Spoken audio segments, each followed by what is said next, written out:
Machines groaned in agony, screens flashed red warnings, and the air tasted like panic. The factory was burning money, $2 million a day, bleeding through cracks no one could see. Executives hovered above the chaos in glass offices, whispering blame. Workers kept their heads down, afraid of what tomorrow might bring. And in the middle of it all stood Daniel Hayes, hair messy, tie crooked, lunchbox in one hand, coffee in the other, a single dad already late for daycare pickup he could barely afford. He wasn't a manager. He wasn't an engineer. He was just maintenance. Invisible. Ordinary. Replaceable. At least, that's what they thought.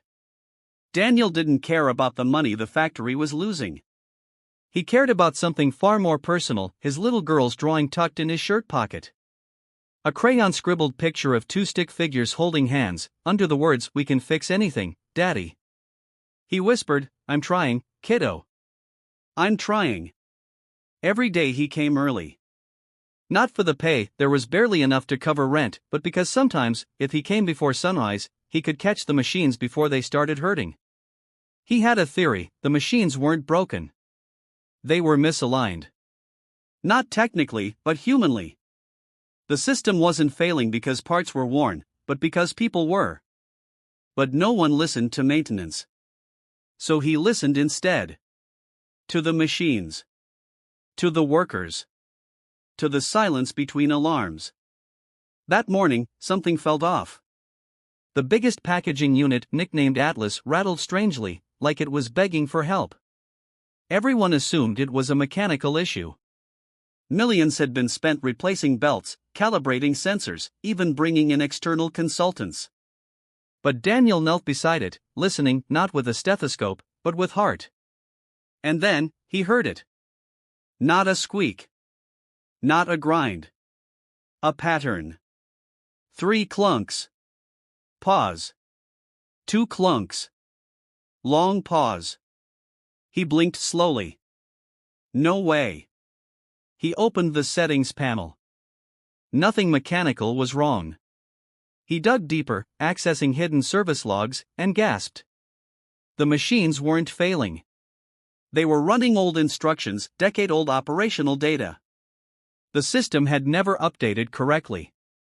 All the expensive consultants. All the engineering fixes. Nobody had looked at the human-written instructions, old schedules, outdated production formulas, mislabeled inventory routes. Nobody except Daniel, because he knew what it felt like to be overlooked. He printed a single page. A page full of wrong numbers, wrong procedures, and one line that changed everything.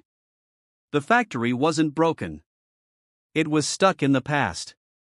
By lunchtime, he had rewritten the process schedule. It was painfully simple. He presented it to the executives, hands shaking, wearing his daughter's pink glitter hair clip on his sleeve, a reminder of why he was brave enough to speak. They stared at him, skeptical. Then the operations director ran the numbers. Silence. And then applause. Not because the machines would work again, but because the bleeding would stop. That night, Daniel picked up his daughter from daycare. He didn't say a word, just lifted her into his arms. "Did you fix it, Daddy?" she asked with bright, trusting eyes. He smiled, tears stinging. "We did." She patted his cheek. "See? I told you. We can fix anything."